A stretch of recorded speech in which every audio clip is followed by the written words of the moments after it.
By the end of this video, you will know how to set up a fixed asset in Xero.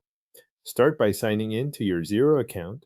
Once you are on the main dashboard, click Accounting from the top menu. This opens the accounting options where fixed assets are managed. From there, select Fixed Assets. When the Fixed Assets page opens, click New Asset to begin creating a record. This takes you to the Asset Setup form, where you will enter the details for the item you want to register.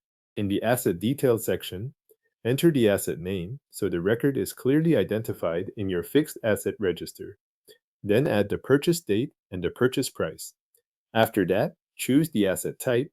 Make sure the asset type matches the kind of asset you are recording, since that setting affects depreciation and how the asset is handled in your books. Next, fill in any optional information that applies to the asset. You can enter a warranty expiry date if you want to keep track of coverage, along with a serial number if the item has one. You can also add a region, a tracking category, or a description. These fields are not required, so only include them if they are relevant to your records or reporting. Once the main details are in place, move to the Book Depreciation Settings section. Here, choose the depreciation start date.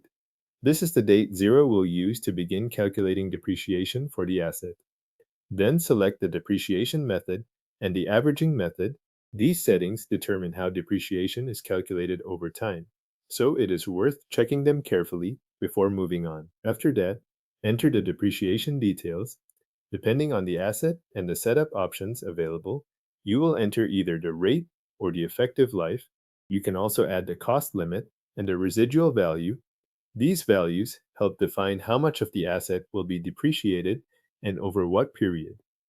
Before you continue, review all the information on the form.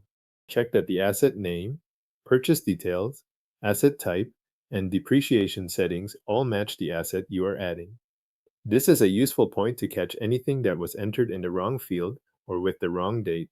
When everything looks correct, click Register to add the fixed asset to your Xero file. If you are not ready to finish, click Save as Draft instead. That will keep the asset record in progress so you can return and complete it later without losing the information you have already entered. Your fixed asset is now set up in Xero and either registered or saved as a draft.